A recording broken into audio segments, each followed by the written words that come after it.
በመጀመሪያ ደረጃ ወጣት ሆኜ ለማርበት በመመኘበት ዩኒቨርስቲ ሳላገኘው ዘልዬ ወደ ሌላ ሀገር የሄድኩበት ዩኒቨርስቲ ዛሬ ቀድሞ አሸባሪ ተብዬ ፕሬዘንት እንዳረክ ስለተጋበዝኩ ከልብ ያለኝ ምስጋና ላቀርብ ወዳለሁ። ፕሮፌሰር እስቃኤል የምናደርገውን ፕሬዘንቴሽን እንከፋፈል ብሎኝ ሁሉንም አቀረበውና ባዶን አስቀረኝ። ትንሽ ትራፊዎችን ሰብሰብ አድርጌ ላደርሳችሁ ሞክራለሁ።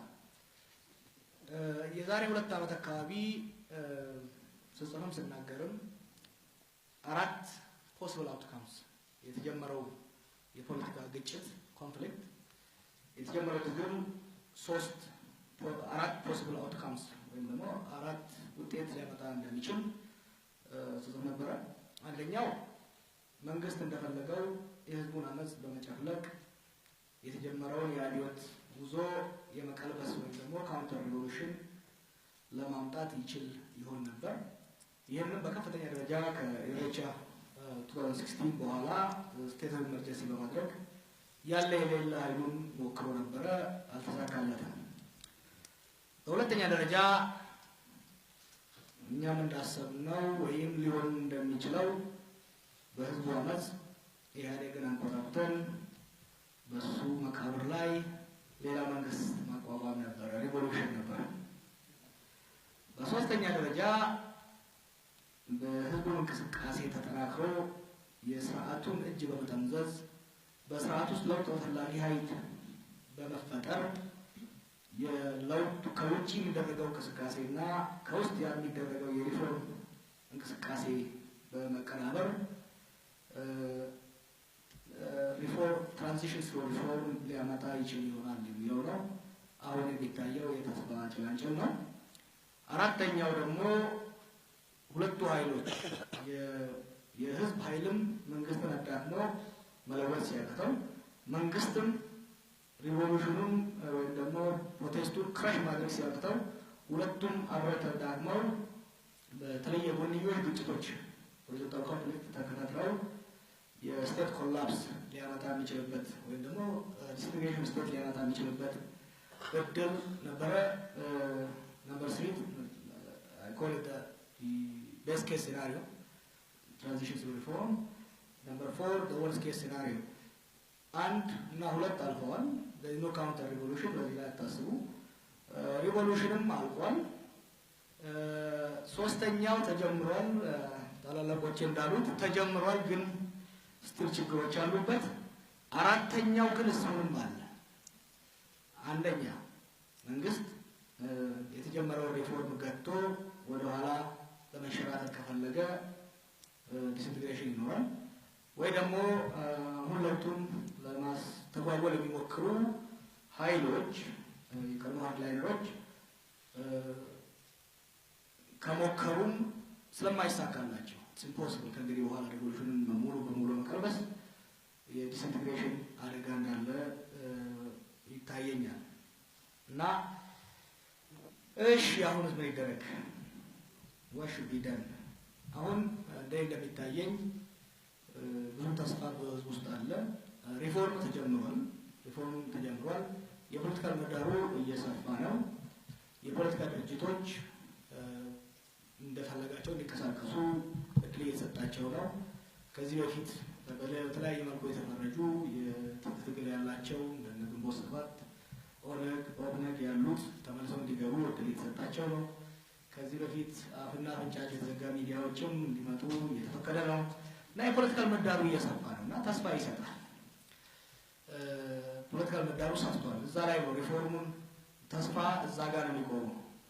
ኢን ፕሮግረስ የሆኑ ለውጦች ደግሞ አሉ ወደ ዲሞክራሲ ለማሻገር። አንደኛው የስኬል ሪፕሌስ የሚለው የዲሞክራሲ ተቋማትን ሆነ የዲሞክራሲ አኗኗርን ቀርንፈው ይዘው የነበሩ ህግጋቶች ለምሳሌ እንደ አንቲ ቴሮሪዝም ሎ፣ የሲቪል ሶሳይቲ ሎ፣ የሚዲያ ሎ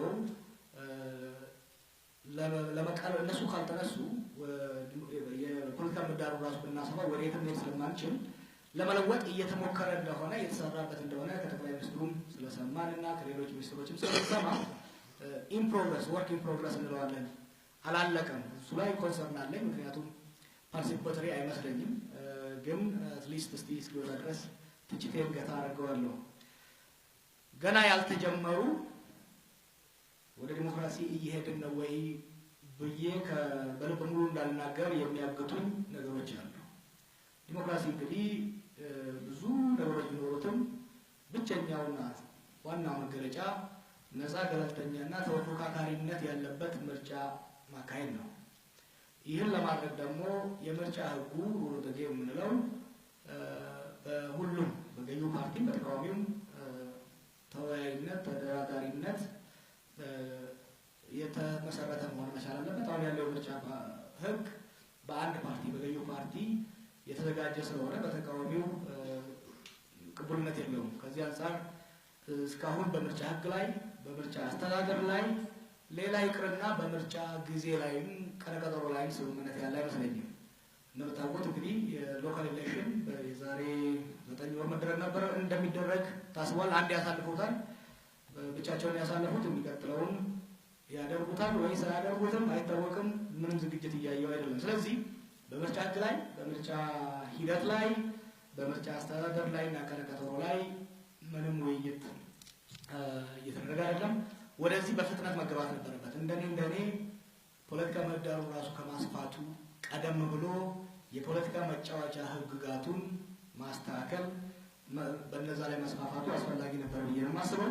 ይሄ በጣም የዘገየ ይመስለኛል።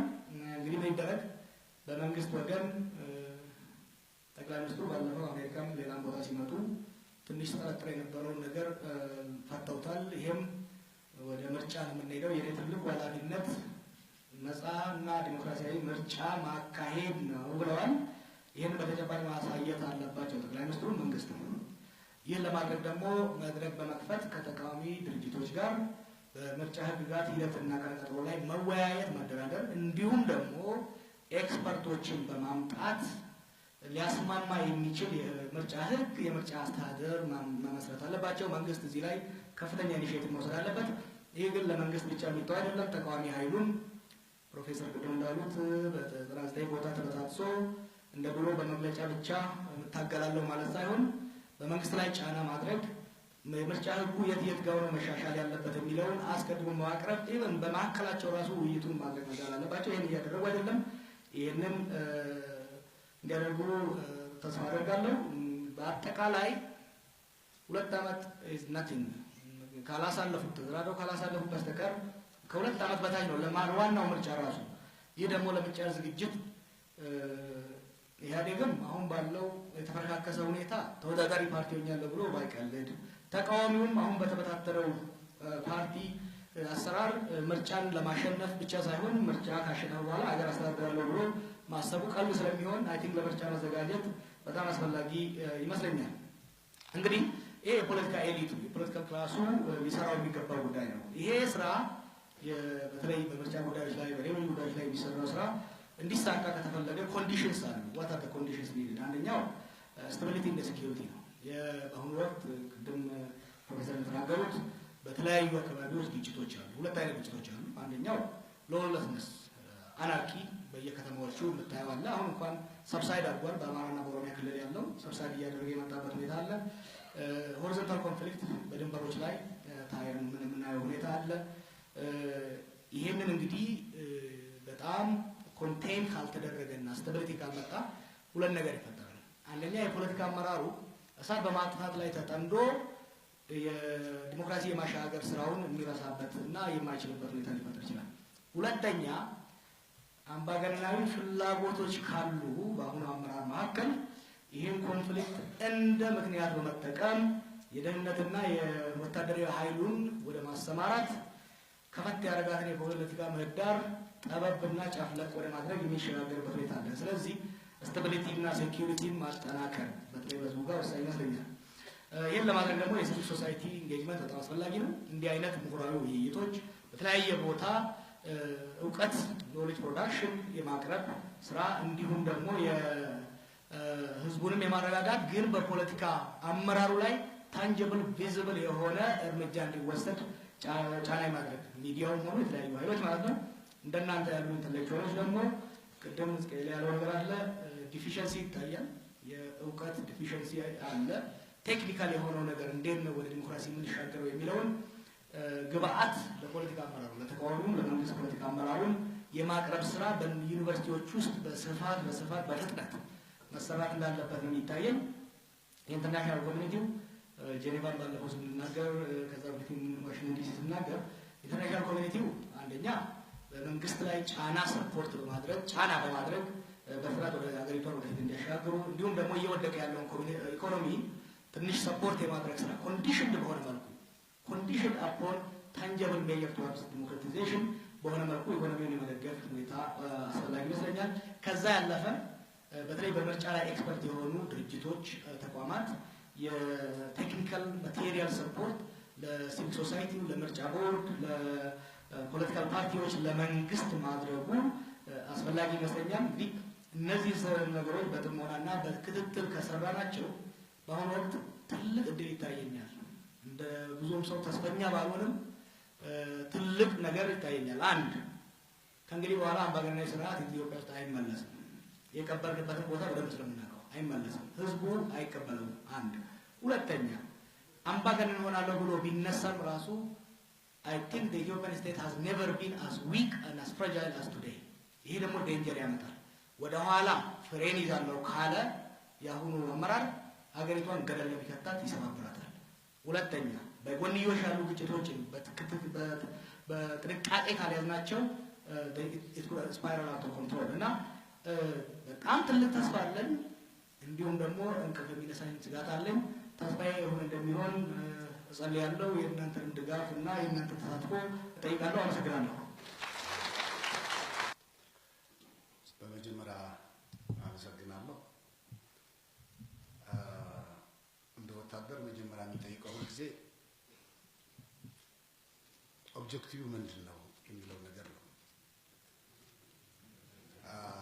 ትራንዚሽን አሁን ማኔጂንግ ትራንዚሽን ያለን ነው። ስለዚህ ኦብጀክቲቭ ምንድነው? ከዛ በኋላ የሚጠይቀው መቼ እንዴት ወዘተ የሚለው ነገር ነው። እንግዲህ ኦብጀክቲቫችን የህዝባችን ኦብጀክቲቭ ኮንሰልትድ ሆነ ፖለቲካል ዲሞክራሲ ነው። ይሄ ኮንሰልትድ ሆነ ፖለቲካል ዲሞክራሲ መቼ ነው እናገኘው? ምን ደርስበት 100 ዓመት 50 ዓመት 20 ዓመት ነገ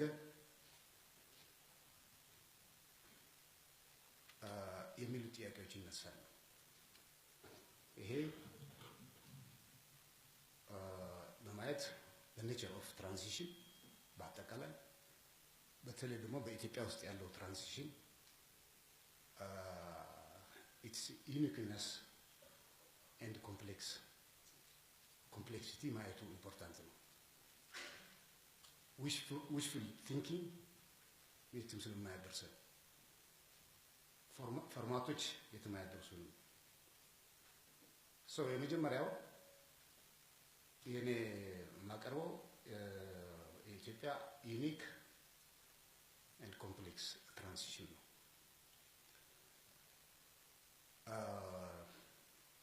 የኛ ትራንዚሽን ለማየት የተወሰነ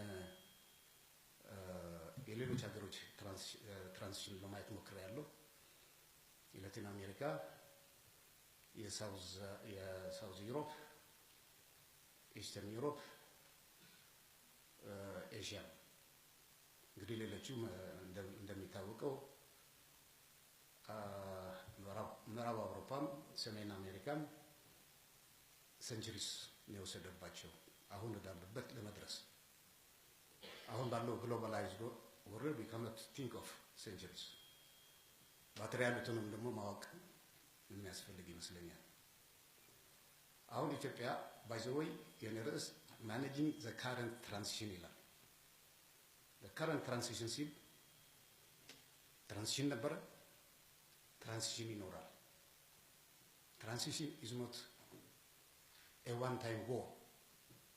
አሁን ትራንዚሽን ጀመር ጥሩ ሄድን፣ ከዛ በኋላ ሌላ ትራንዚሽን አያስፈልገንም ማለት አይደለም።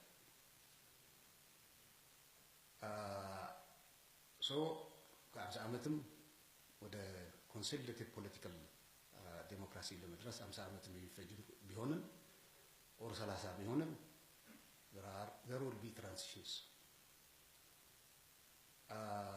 ስለዚህ የኛ ትራንዚሽን ብዙ ዩኒክ የሆኑ ነገሮች አሉት አሁን አንደኛው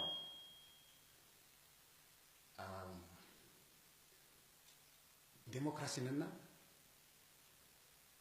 ካፒታሊዝምን በአንድ ጊዜ በአንድ ወቅት ሳይመልተነስሊ ኢንትሮዲዩስ ለማድረግ ነው የተመከረው ዲሞክራሲ ሚድል ክላስ ያስፈልገዋል ሳብስታንስ ኢኮኖሚ ባለበት ሁኔታ ዲሞክራሲ ኮንሶሊዴትድ የሆነ ዲሞክራሲ ሊኖር አይችልም ዲሞክራሲ ኢንስቲትዩሽኖች ያስፈልጉታል ኢንስቲትዩሽኖች በ5 ዓመት በ10 ዓመት የሚገነቡ አይደሉም ለዚህ ሁለት ሳይመልተነስ የሆነ የሌሎች ሀገሮችና በአብዛኛው ለምሳሌ የላቲን አሜሪካ ወደ ዲሞክራሲ መንቀሳቀስ ከመጀመራቸው በፊት ሞር ኦር ሌስ ኢስታብሊሽድ የሆነ ካፒታል ሲስተም የተዘረጋበት ሁኔታ ነው የነበረው የፍራንኮ ስፔን ስናይ ወይም ደግሞ የፓርኩ ኮሪያ ስናይ በማክሮ ኢኮኖሚክ ስትራክቸሩ ከፍተኛ ለውጥ በመጣበት ሁኔታ ነው የነበረው አሁን እኛ ሁሉንም በአንድ ጊዜ ለማድረግ ነው የሞከርነው ይሄ በጣም ኮምፕሌክስ ያደርገዋል ሁለተኛው ኢትዮጵያ ውስጥ የነበረው ፖለቲካል ሴንተር ሽፍት እያደረገ ነው ዳይናሚክ ሽፍት እያሳየ ነው በዚህ ሁኔታ ዳይናሚክ ሽፍት ባለበት ሁኔታ የሚደረግ ትራንዚሽን ነው ኖርማሊ የምናውቀው center of the Abyssinian center now it's shifting to the south what does it mean the transition ኤሊቱ ይሄን እንዴት ያያዋል የሚል ጥያቄ እንዲነሳ ያደርጋል ለምንድን ነው ይሄ ሽፍት የሚለው ነገር ካለው ጊዜ አኳያ አልፈዋለሁ በሌላ ጊዜ ምናልባት በጽሁፍ አቀርባለሁ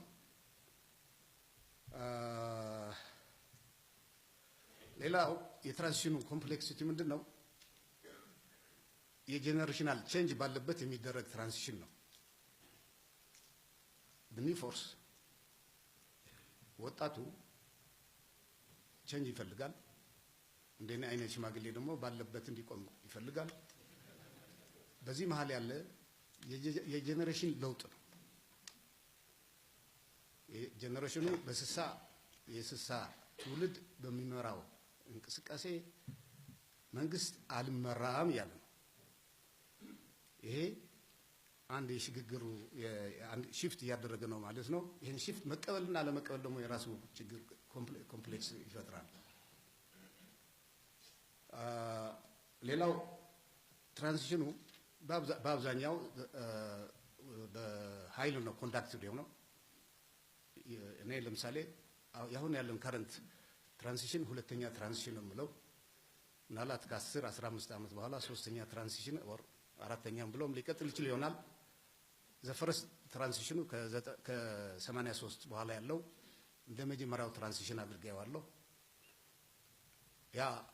ያ ትራንዚሽን ቆመ አዲስ ትራንዚሽን ስለሚያስፈልግ ነው ሁለቱንም ቢሆን ግን በኃይል ነው የመጣው ኢፒአርዲኤፍ በኃይል አሸንፎ ገባ ያሁኑ ትራንዚሽን ደግሞ በወጣቱ በአጠቃላይ በተለይ በቄሮ የመጣ ለውጥ ነው ይሄ ኤፎርስድ አፖን ለውጥ ነው ኢህአዴግ ፈልጎ ያመጣው ነገር አይደለም ሌሎች ቦታዎች ገዢው ፓርቲ ከገዢው ፓርቲ ከኦፖዚሽኑ ጋር ዲስካስ አድርጎ ኔጎሺዬት አድርጎ የሚመጣ ትራንዚሽን አለ ይሄ ትራንዚሽን ስሙዝ ነው በኃይል የመጣ ትራንዚሽን ግን በጣም አስቸጋሪ ነው። ኢንፋክት ሃንቲንግተን እንደሚሉት the worst transition በኃይል የመጣ ትራንዚሽን ነው። ኦልተርናቲቭ ነበር ማለት አይደለም ከኃይል ውጭ ግን it's a reality that we have to face በዚህ በኩል መታየት ያለበት ነገር ነው የሚመስለኝ። so managing transition means actually managing challenges and opportunities. What are the challenges? What are the opportunities? How can we manage these challenges and opportunities? But በመጀመሪያ we have to set account የመጀመሪያው ትራንዚሽን እኔ ይሄኛውን ሁለተኛ ትራንዚሽን ስለምለው የመጀመሪያው ትራንዚሽን has brought a paradigm shift and re-engineering the state of Ethiopia with 3 generation of human rights መሰረት ያደረገ ህገ መንግስት ይሄን ህገ መንግስት ደግሞ ተግባራዊ ለማድረግ ተሞክሯል።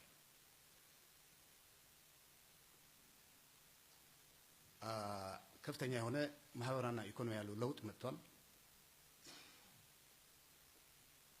ግን ደረጃ በደረጃ it went out of steam በተለይ ከ97 ምርጫ በኋላ የ97 የነበረው ምርጫ ተስፋ እናውቀዋለን። ግን it went out of the steam so ደረጃ በደረጃ በጣም አውቶክራቲክ የሆነ አንሱ ነው የሄደበት። ይሄ ምለው ምንድነው? there is no change without continuity and there is no continuity without change. A change without continuity is a farce. It is n times 0 which is 0. የምንቆምበት ባለፈው ነው ካለፈው ነው ለውጥ የምናመጣው። ያለፈው ቆሻሻ አካል ነው። ለውጡ አሸዋ ነው። በአሸዋ የሚቆም ቤት ደግሞ ቤት አይሆንም።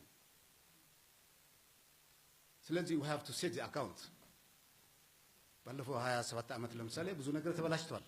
ብዙ ቆሻሻ አለ አንድ ነገር ነው። ግን ብዙ ነገር ደግሞ ተሰርቷል። we have to recognize it. ለውጥ በፖዚቲቭ ነገር ነው የሚነሳው እንጂ በኔጌቲቭ ነገር አይነሳም። በኔጌቲቭ ነገር የሚነሳ ለውጥ ተመልሶ ወደ ነበረበት የሚመለስ ነው። ይሄ ካልኩኝ በኋላ ይሄ የዚህ 27 ዓመት መንግስት ሌሎች ሲያስቸግራቸው ምንነት በሚመለከት አንዳንዱ ሰሚ ዲሞክራሲ ይሉታል፣ አንዳንዱ ሰሚ አውቶሪታሪያን አንስ ይሉታል።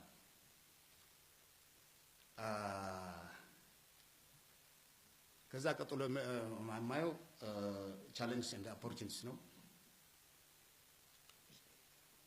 በቻሌንጅ አካባቢ የመጀመሪያው ትልቁ ቻሌንጅ it's lack of strategic leadership.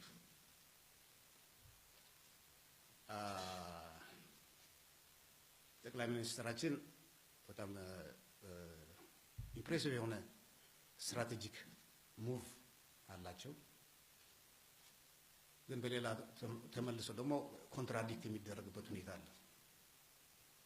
He may be following the strategy of ambiguity,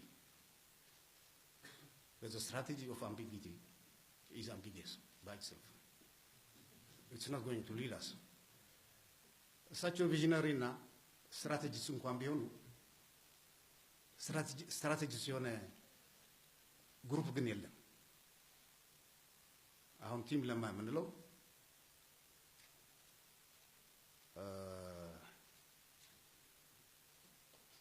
ከኢህአዴግ ውስጥ የዶክተር ደብረጽዮንን አውጥቶ ያለው ግሩፕ ነው።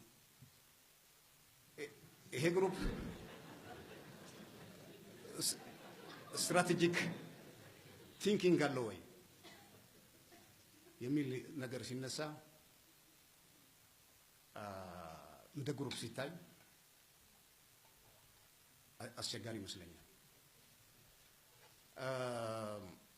ይሄ የሚሆንበት ግን ደግሞ ለምን ስትራቴጂክ ሊደርሺፕ አሁን የለም ከሚል አይደለም። ቢኮዝ ሪቮሉሽነሩ ሊደርለስ ስለነበረ ነው። ሪቮሉሽነሩ ሶሳይቲ ሌድ የሆነ ሪቮሉሽን ስለነበረ ነው። we need some time to bring our young intellectuals, our young politicians ወደ መድረክ ለመምጣት ትንሽ ጊዜ ይፈልጋል። ከዛ ሌላው ያለው ምንድነው? ይሄ ኢንሰርጀንስ ኦፍ አልትራ ናሽናሊዝም ወደ ምናልባትም ወደ ፋሺዝም የሚሄድ ምልክቶች እየታዩ ነው። ኦሮሚያ ኢሊት አኳያ ሲታይ there is a reworking of domination። በአማራው ኢሊት ሲታይ there is the doctrine of the fatherland። በትግራይ ኢሊት በተለይ እነዚህ ዲስትራንግልድ የሆኑት መሪዎች አካባቢ they are following the doctrine of anger and fear which precipitated fascism። ይሄ በጣም ትልቅ አደጋ ነው። በሌሎችም የሉም ማለት አይደለም፣ የሚታዩትን ዋና ዋናዎቹን ለማስቀመጥ ነው።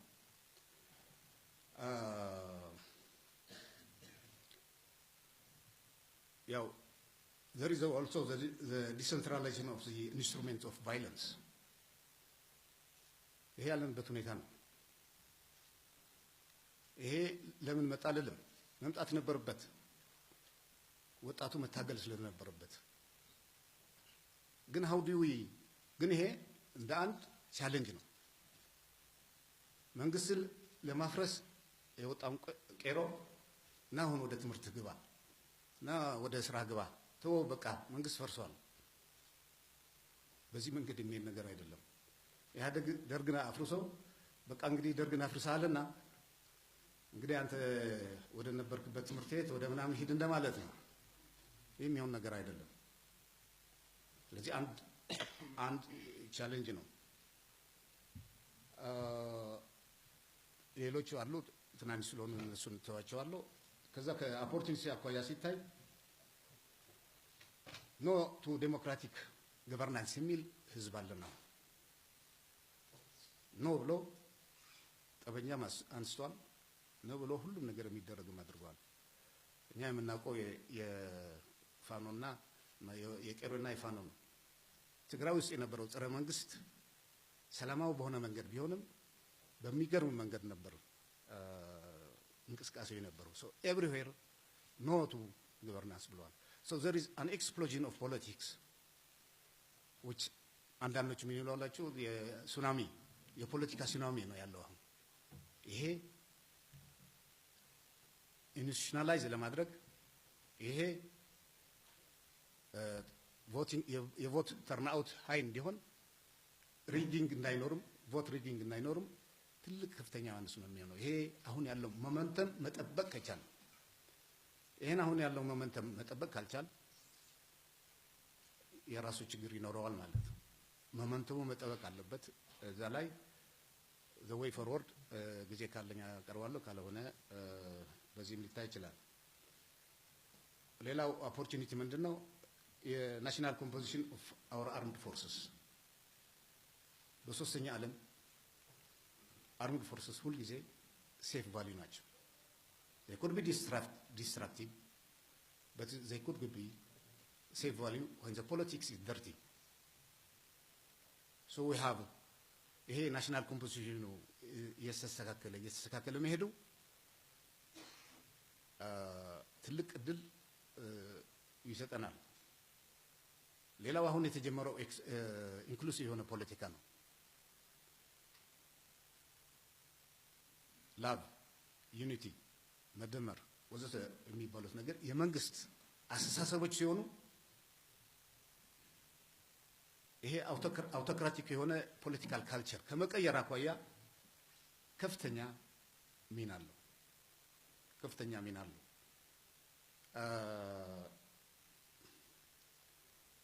ኮርስ ይሄ ኢንተርናሽናል ሪስፖንስም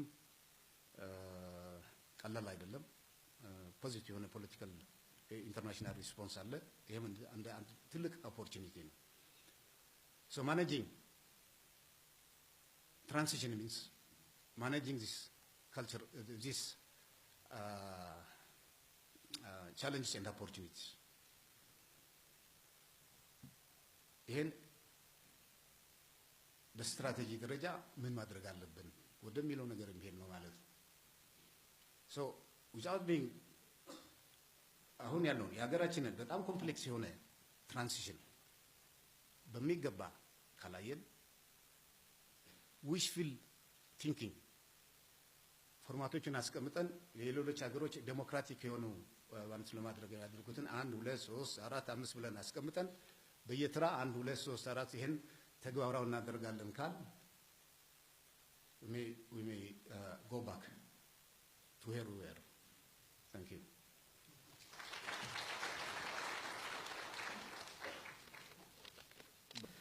እሺ በጣም አመሰግናለሁ ያው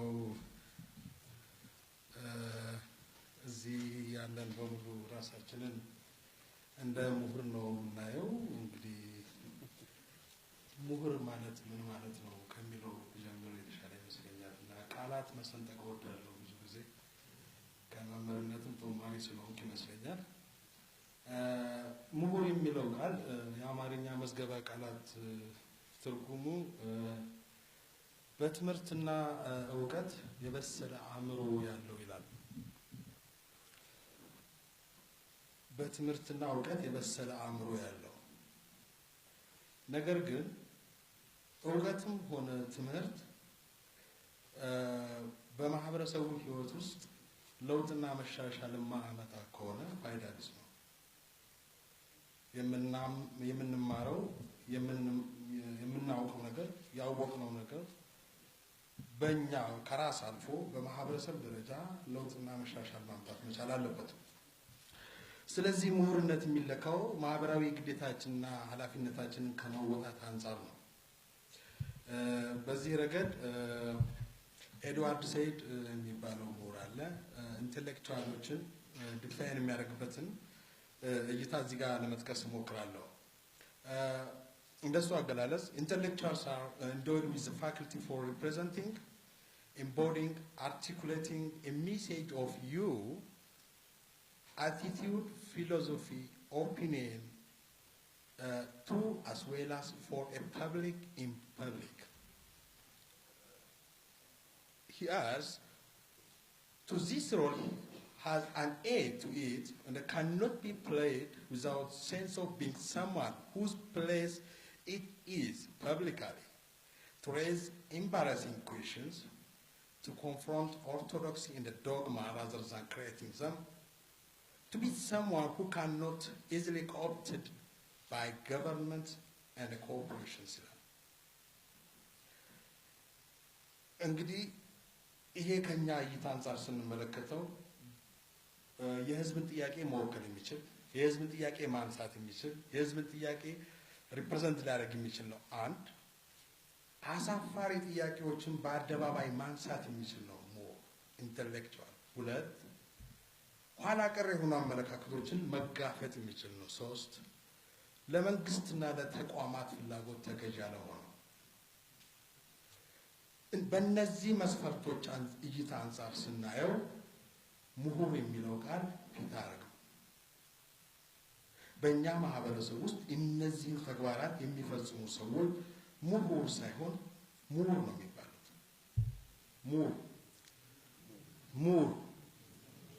ምሁር ማለት በአማርኛ መዝገበ ቃላት ውስጥ ምን ይላል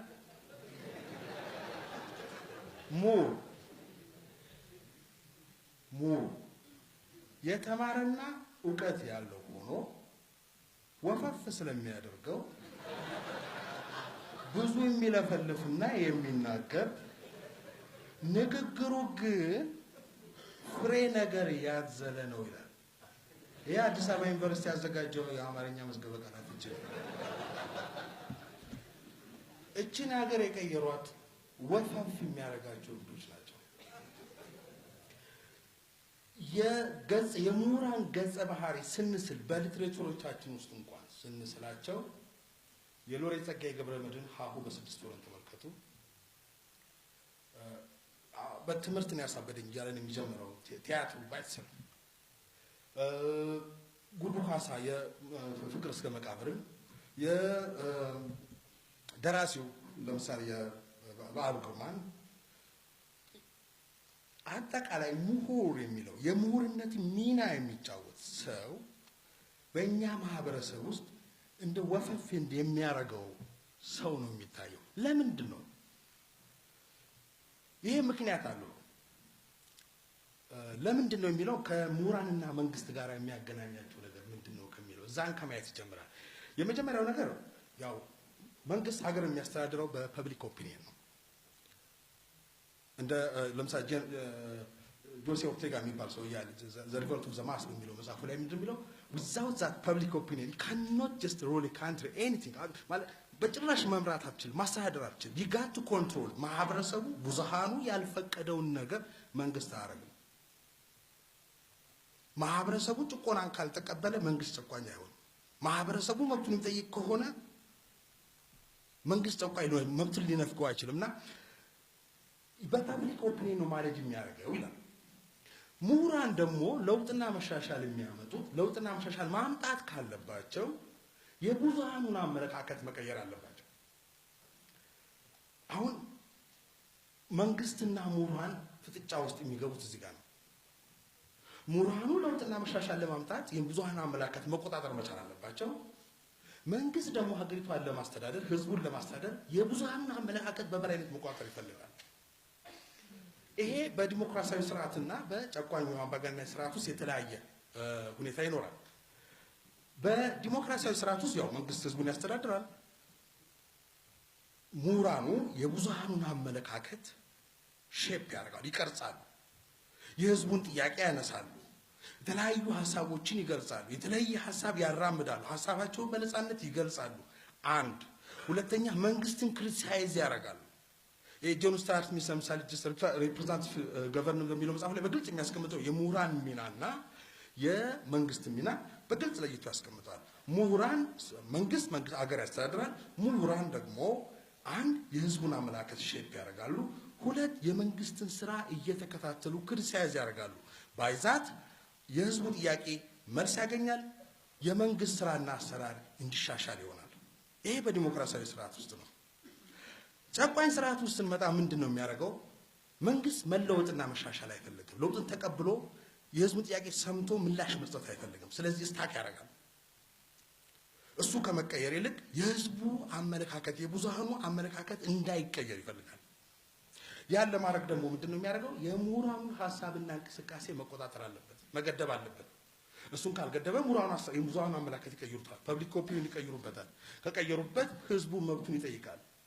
የመብት ጥያቄ ያነሳበታል፣ የእኩልነት ጥያቄ ያነሳበታል፣ የፍትሃዊ ተጠቃሚነት ጥያቄ ያነሳበታል። ስለዚህ መንግስት ይወድቃል ወይም ሀገርን ማስተዳደር ይሳነዋል። ስለዚህ ምን ማድረግ አለበት? ከመቀየር ይልቅ ምሁራኑን ማፈን ይመርጣል። ሀሳብ አስተያየታቸው እንዳይሰጡ ይፈልጋል። እሱን የሚደግፍ ሀሳብ ብቻ እንዲሰጡ ይፈልጋል። ወይ ከ1997 ጀምሮ ምን ሲሰራ እንደነበር ሁላችሁም ታውቁታላችሁ። እንደ ምሁራን መንግስት የሚፈልገውን ብቻ ነው ስናወራ ነበር። ለምን ከመንግስት የተለየ አቋም ያላቸው ምሁራን መስማት አይፈልግም ነበርና። ስለዚህ በሁለቱ መካከል ግጭት ይፈጠራል፣ በምሁራንና በመንግስት መካከል። መንግስት ያው እንዲያስተዳደር የተሰጠው ስልጣንና አቅም አለው። የመንግስት መዋቅር ተጠቅሞ ምሁራን የተወሰኑ ምሁራኖች ስርዓት ለውጥ ለማድረግ ይንቀሳቀሳሉ። እነሱን ማደድ ይጀምራል። ምሁራኖች ይታሰራሉ፣ ይሰደዳሉ። ዘን ምሁር የምንለው አጠቃላይ የተማረው ማህበረሰብ በሙሉ በፍርሃት ቆፈን ውስጥ ይገባል። ይሄንን ነው ችግር የሚመጣው። ችግር ሲመጣ ምሁራን ሀሳብ አስተያየታቸው መስጠት ይፈራሉ፣ በፍርሃት ቆፈን ውስጥ ይወድቃሉ። ፍርሃት ራሱ እውቀት ይሆናል፣ እውቀት ራሱ ፍርሃት ይሆናል። ይገለባበጣል። እውነትን መናገር መጠየቅ ጥፋት ይሆናል። እውነትን መናገር መጻፍ በወንጀል ያስጠይቃል። መጨረሻው ይሄ የቶታሊታሪያን ስቴት መፈጠሩ ምልክት ነው። እዛ ደረጃ ላይ እንደርሳለን በፍርሃት ቆፈን እንወድቃለን ሁሉም ጥጉን ይዞ ይቀመጣል ማለት ነው ይሄ ሲሆን የህዝብ ጥያቄ መልስ ያጣል የመንግስት ስራና አሰራር አይሻሻልም ነገሮች ተፈለገ አቅጣጫ ይሄዳሉ ጭቆና ይሰፋል እዚህ ጋር እንዴት አድርገን ታዲያ ይሄን ነገር ማኔጅ ልናደርገው እንዴት አድርገን ልናሻሽለው የምንችለው አንድ ነገር ማስተዋወስ አለብን በመሰረታዊ ደረጃ ጸረ ሽብር ሆነ የቀይ ሽብር በባህሪያቸው አንድ ናቸው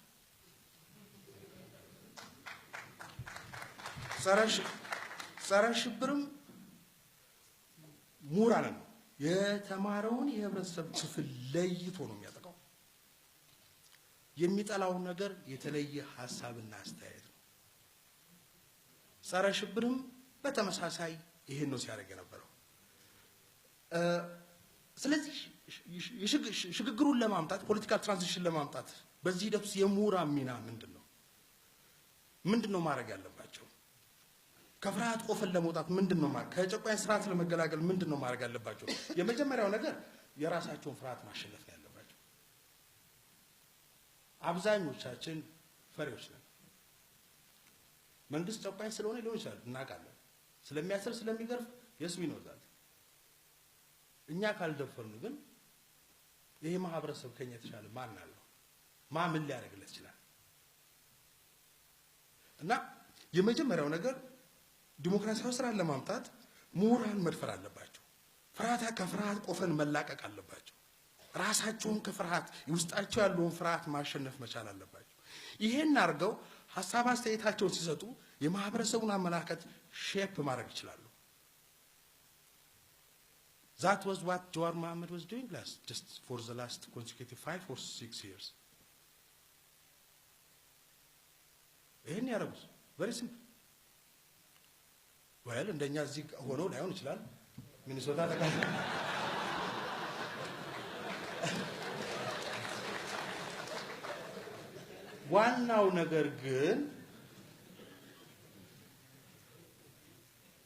ዋናው ነገር ግን የተወሰኑ ምሁራን ከፍርሃት ቆፈን መውጣት አለባቸው ሐሳብ አስተያየት መስጠት አለባቸው የብዙሃኑ አመላከት በበላይነት ከፊት መምራት አለባቸው ይህ ሲሆን ነው ለውጥና መሻሻል የሚመጣው ይህ ሲሆን ነው የመንግስት ስራና አሰራር ሂደቱ የሚሻሻለው ይሄ መጀመሪያ ስቴፕ ነው ስለዚህ ጨቋኝ ስርዓት ካለ በዚህ ሂደት ነው የሚወድቀው የብዙሃኑ አመላከት ጭቆና መቀበል ያቆማል መብቱ መጠየቅ ይጀምራል ፍትሃዊ ተጠቃሚነት እንዲሆን ያቀርባል ጥያቄ ያቀርባል ያ ሲሆን ነው ጨቋኝ ስርዓት እየተፈከረከ የሚሄደው ስለዚህ የመጀመሪያው ስቴፕ ምንድነው ምሁራን ራሳቸውን ከፍርሃት ቆፈን ማላቀቅ አለባቸው የህዝቡን ንቃተ ህሊና ማዳበር የጋራ ግንዛቤ መፍጠር መቻል አለባቸው ጨቋኝ ስርዓትን ማስወገድ አለባቸው ይሄ የመጀመሪያው ስቴፕ ነው ይሄን ጨቋኝ ስርዓት ለማስወገድ መረባረብ መቻል አለባቸው ይሄን በማድረግ ሂደት ግን አንድ ምን ፈጥራት ነገር አለች በዚህ ነገር ወደ ጀዋር መሐመድም ሆኖ ጀነራል አንድ የሚያረጋቸው ነገር አለ ቲፒኤልኤፎች ትግል ሲጀምሩ ትግራይ ውስጥ ብሔርተኝነትን የጀመሩት ምናልባት የዶክተር አረጋዊ በሬ መጽሐፍ ፒኤችዲ ቴሲስ ማየት ይቻላል ትግሉን ሲጀምሩ ብሔርተኝነትን ያቀነቀኑት በዋናነት ይሄ ሙቭመንቱን ለመጀመር ትግሉን ለመቀስቀስ ነው የብሔርተኝነት መሰረታዊ ዓላማ ምስሉ ነው ምንድነው ህዝባዊ ወገንተኝነትን ማስረጽ መቻል ነው ህዝብ ውስጥ ምንድነው ለጭቆናና ጨቋኞች ጥላቻ ማሳየት ነው ይሄ ነው ብሔርተኝነት በራስ ወዳድነትና ጥላቻ ላይ የተመሰረተ ነው ይሄ ነው ብቻ ነው የመዝገብ ቃላት ትርጉሙ እንደዛ ነው ብሔርተኝነት ማለት ራሱን አብልጦ የሚወድ ለሌሎች ጥላቻ የሚያሳይ ነው I don't have a problem with that እኔ መጥላት መብት ነው እሱ ችግር የለውም ለኔ ብሔርተኝነትም እንደ ትግል መሳሪያ ሞቢላይዝ ማድረግ አለ ምክንያቱም የምጠላው ጠላት ያስፈልጋል ያለዛ አትታገልም አትኩስም ያለዛ መንገድ ላይ ወጥተህ ሆብላ አትወጣም ራስን ደግሞ አብልጠ መውደድ መቻል አለበት ካልወደድክ አትታገልለትም ለራስህ ወገንተኛ መሆን መቻል እንደዛ ስኮል ብሔርተኝነት ይሄ ብሔርተኝነት ግን የሚያገለግለው እስከ ተወሰነ ስቴፕ ነው ፍራንኮ ፋኖን የሚለው እንደው መሐል ላይ ስድረስ ይጋቱ ማኔጅ ማድረግ አለብህ ያኔ ብሔርተኝነት ስሜት ነው ማኔጅ ማድረግ አለብህ ወደ ትግልን ለመቀስቀስ ነው እንጂ የሚያገለግለው ዲሞክራሲያዊ ስርዓት ለመዘርጋት አያስችልም። ምክንያቱም የትግሉ መሰረታዊ ዓላማ መጀመሪያም እኩልነትና ፍትሃዊ ተጠቃሚነት ነው። መጨረሻውም ያ ነው የሚሆነው። እኩልነትና ፍትሃዊ ተጠቃሚነትን የሚያረጋግጥ ፖለቲካዊ ስርዓት ዛትስ ኮልድ ዲሞክራሲ እሱ መዘርጋት እስካልቻልን ድረስ ለውጡም ፋይዳ ቢስ ነው፣ ዘለቄታ አይኖረውም። ስለዚህ ብሔርተኝነትን ማኔጅ ማድረግ ያስፈልጋል። እንዴት ነው ማኔጅ የምናደርገው? ትግሉን ለመውሰድ እንገለገለበት ይሆናል። ከተወሰነ ስቴፕ በኋላ በተለይ ወደ ድል እየመጣን ባለንበት ሂደት ውስጥ ይህንን ስሜት ገቨርን ማድረግ መምራት አለበት፣ መግራት አለበት። ብሔርተኝነት መገራት አለበት።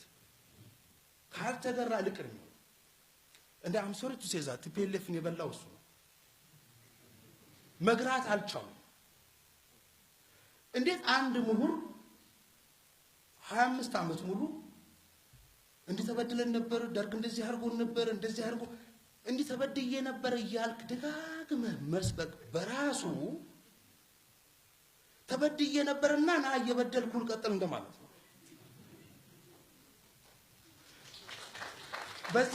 በዚህ ረገድ አንድ በጣም ማከብረውና በጣም እድለኛ ነኝ አብሬያቸው ከጎናቸው ለመቀመጥ። በዚህ ረገድ ጀነራል በዚህ ይሄን ነገር ዲፊውዝ በማድረግ ይሄን ነገር በማብረድ ረገድ እና በእውቀት ላይ የተመሰረተ ትንታኔ ከመስጠት ረገድ ያበረከቱት አስተዋጽኦ እጅግ በጣም ይላል። እጅግ በጣም ላመሰግናቸው እወዳለሁ በዚህ ረገድ። ስለዚህ ከአንድ ምሁር የሚጠበቀው ነገር ምንድነው? ብሔርተኝነት ትቀሰቅስበታለህ፣ በሂደት ግን ማኔጅ ማድረግ አለብህ። ማኔጅ ማድረግ ካልቻልክ አንተንም ሀገርም ይዞ ይጠፋል። ኦኬ፣ በዚህ ረገድ ጀዋር is doing it again. And I would like to appreciate you for that. I mean, that's why ለምንድን ነው ባህር ዳር የሄድከው ብትለው መልሷችን አውቋትም ይሆን I don't know, but he is just diffusing it. That's fantastic. ያንን ነው የሚጠበቅብህ፣ ማድረግም ያለብን ያን ነው። የመጨረሻው ነገር ምንድነው? የፍርሃትን ግንብ ማፍረስ ነው። የፍርሃት ግንብ ምንድነው ብለን ስንል ፍርሃት የሚያደርገው የመጀመሪያው ነገር it breaks that channel of communication between individual men. እሱ ሰላይ ይመስለኛል። ስለዚህ ከሱ ጋር አወራው፣ እሱም ደግሞ ጆሮ አቀባይ ነው። ከሱ ጋር አወራው። ስለዚህ ማንም ከማንም ጋር አወራው፣ ማንም ከማንም ጋር ሐሳብ አይሰጣጥም። በዜጎች መካከል ያለው የሐሳብ ሽርሽር የግንኙነት መስመሩ በሙሉ ይበጠሳል።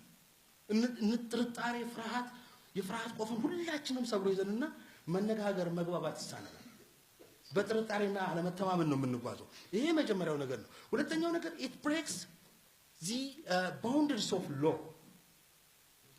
ህግ ያስቀመጠው የህግ ዋስትና አሁን እነዚህ ጋር ቁጭ ብዬ ማውራቴ በጸረ ሽብር ህግ ያስከሰኛል። እሱ ብቻ በቂ።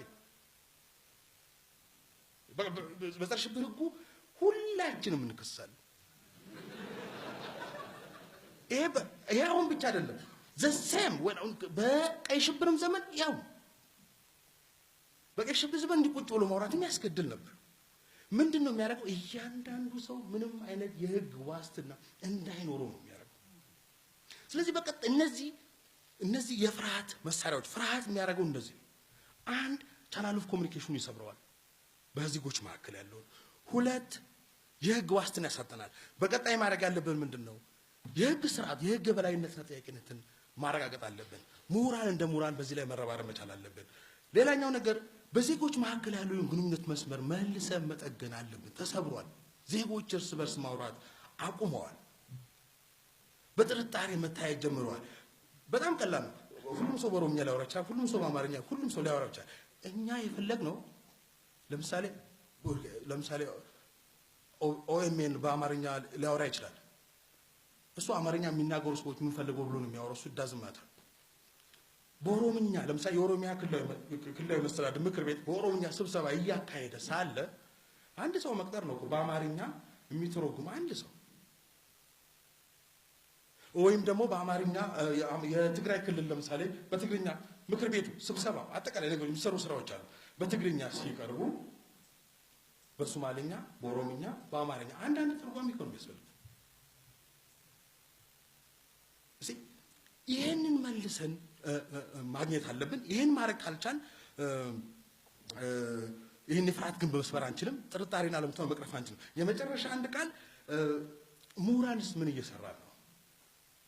እንደ ምሁር አንድ ምሳሌ ልጥቀስ ለጊዜው ምናልባት ትንሽ ቆይቶ ነው ይችላል ከ1997 እስከ 2007 ድረስ የኢትዮጵያ ውስጥ እዚህ በጣም ታዋቂ ጆርናሎች ላይ የታተሙ ጽሁፎች በጠቅላላ 2800 ነው የሚሆኑት በአመት 240 አካባቢ ነው በጠቅላላ ካናዳዎች 100000 እንግሊዝ 97000 ህንድ 47000 ሪሰርች ፔፐሮች በታዋቂ ጆርናሎች ላይ ያሳተማል እኛም ምንጽፈው በእንግሊዘኛ ነው እነሱ ምንጽፈው በእንግሊዘኛ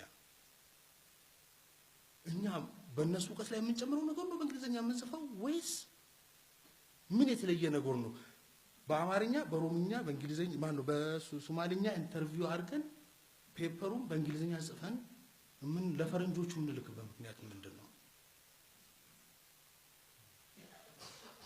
የኛ ማህበረሰብ የሚናገረው ሎካል ላንጉዌጅ ነው ሪሰርች ፔፐር በሎካል ላንጉዌጅ በሀገር ውስጥ ቋንቋ ጽፌ ባቀርብ ተቀብሎ ፐብሊሽ የሚያደርግልኝ ጆርናል አለኝ ዩንቨርስቲ አለኝ እውቀታችን ቴክስት ቦርን ላንጉዌጅ ቴክስት ቦርን ኮንሴፕት ቴክስት ቦርን ስትራክቸር ነው ያለን ይሄን እስካልቀረፍን ድረስ በዚህ ሀገር ውስጥ ፋይዳ ያለው አስተዋጽኦ ማበርከት የምንችል አይመስለኝም አመሰግናለሁ ለና ዶክተር አብይ ቲም ለና ለማ ቲም በጣም ትልቅ ምስጋና አለኝ ከዚህ የተነሳ ብዙ ኦፖዚሽን ፓርቲዎች ወደ ሀገር ውስጥ እየገቡ ነው ወደ ሀገራቸው እየተመለሱ ነው በጣም ሞደውን ጨምሮ ኦኤልኤፍ ዛሬ መናገር እችላለሁ ብዙዎች ከእስር ቤት የተፈቱ ስማቅቆ የነበሩ ወንድሞችና እህቶች አሉ ከነ አይዲዮሎጂያቸው ከተለያየ አይነት እንትን ጋር ነው ያሉትና በእውነት አሁን የሚያስፈራኝ ነገር ይሄንን እድል ሚስ እንዳናደርግና አሁን ያለው ኤንቫይሮንመንት አሁን ያለው ሲስተም ፖለቲካል ሲስተም ኮንዲሲቭ ነው ወይ እነዚህን ወገኖች ተሸክሞ እስከ 2 አመት ለማድረስ ከምርጫው ድረስ ለማቆየት ኮንዲሲቭ የሆነ ኤንቫይሮንመንት አለ ወይ እነ ጀዋሪስ በዚህ ልታቆሙ ነው ወይስ የናንተስ ኮንትሪቢዩሽን ምንድነው የሚሆነው ከዚህ በኋላ ወደ ስራችሁ ልትመለሱ ነው ወይስ ምንድነው የምትሰሩት እንዴት ነው መንግስትን የምትረዱት የሚል ነው አመሰግናለሁ The big elephant is left out the military one of the challenges in managing transition is managing the military how do we need to manage the Ethiopian military when transitioning one accountability in the transition I mean we hear that about Fikr, about Ikata, about Madamir, and so on. Fine, I love all those words, but how do we make accountable possible? How do we manage the wrongdoings? Who is accountable for that? Thank you very much. የመከራከሪያ የወያያ መድረክ ካልሆኑ ይሄንን ትራንዚሽን አናሳካው ዩኒቨርሲቲዎቹ የመንግስት ካድሬዎች መጨፈሪያ ከሆኑ ወይም ደግሞ የተቃዋሚዎች ብቻ መለፍለፊያ ከሆኑ የትም አንደርስም there has to be a serious dialogue ዩኒቨርሲቲስ ፎረሞች ማዘጋጀት ጠቃሚ ይመስለኛል የቄሮ ጉዳይ ያነሳው ያው ቄሮ ስለሆንኩ የዞን ድርሻ ካልወሰድኩ በስተቀር ያለ ቄሮና ያለ ፋኖ ነገር አይመጣም ነበር ለምን በል መሰላችሁ ትልቁ እንቅስቃሴ የተደረገው ኦሮሚያ ውስጥ ነው ኖ ዳውት እሳቱን ያከታተለው ኦሮሚያ ነው ያስፋፋው ግን አማራ ክልል ውስጥ ነው ፕሮቴስቱ ብቻ አይደለም አዳምጡ ፋኖ የሚባል ወይም ደግሞ የወልቃይት ጥያቄ ባይነሳ ኖሮ አማራ ክልል ውስጥ የኦፒዲዮ እና የባአዴን አላያንስ አይመጣም ነበር this has to be clear ጀነራል ናቸው መሰለኝ ስትራቴጂክ ሊደርሺፕ የለም የሚለው ትንሽ አልስማማው በጣም ኢፌክቲቭ የሆነ ስትራቴጂክ ሊደርሺፕ ፕሮቴስቱን መርቶታል በጣም ስትራቴጂክ የሆነ ሊደርሺፕ ሪፎርሙን መርቶታል ከእንግዲህ ደግሞ የሁለቱን ኮምባይን አድርገን እንደምንመራው እርግጠኛ ነኝ is this integration possible absolutely possible you should not go back and sleep ምክንያቱም when you combine ethnic federalism with authoritarian system and keep it for 27 years the recipe is already on place okay I think ሃይማኖተኛ የሆናችሁ ሰዎች you should be thankful to God that it did not disintegrate so far ስለዚህ read a book by Valerie Pans from Yale what happened in Yugoslavia what happened in USSR ethnic federalism without democracy emboldens nationalism but deprives it space for mobility for negotiation አሁን የምናየው ነገር ከዛ ጋር የተያያዘ ነው ፖሲቢሊቲው አለ ወጣይቱ ላይ ምን እናድርግ የሚለው አንደኛ አሁን ስታቢላይዝ የማድረግ ስራ መስራት ያስፈልጋል they know how to dismantle a system. They are mortal threat to the state and to you all. But we have to make sure we transition them into building democratic system. That requires one, absorbing them to the state, absorbing them to opposition, but that's not enough. There is high unemployment in Ethiopia. Yan high unemployment, ካልቀረፍነው በስተቀር ገፍቶ 4 ኪሎ ያስገባን ቄሮ ጎትቶ መንገድ ላይ ነው የሚጥለን። ይሄን ማወቅ አስፈላጊ ይመስለኛል። Is this a transition? Yes, it's a transition. It is a transition. There is significant ideological departure. ምሁራኖቹ ስሉት እንደነበረው አብዮታዊ ዲሞክራሲ is no longer there. Counter-terrorism is no longer there. You don't have a leadership that tells you what to do. You don't have a leadership that throws you to jail. There is significant opening of political sphere. That's what transition is. We are in transition. By the way, we have been in transition since the first state of emergency was defeated. I've been saying this, and we are now in a fast-paced transition. Are we going to complete it? I'm not sure. Military level, the issue of military is important. I have surveyed the different institutions. I think the easiest is military in terms of transforming it. Why? The bulk of the military is multinational. The bulk of the military is from lower class. The bulk of the military is professional.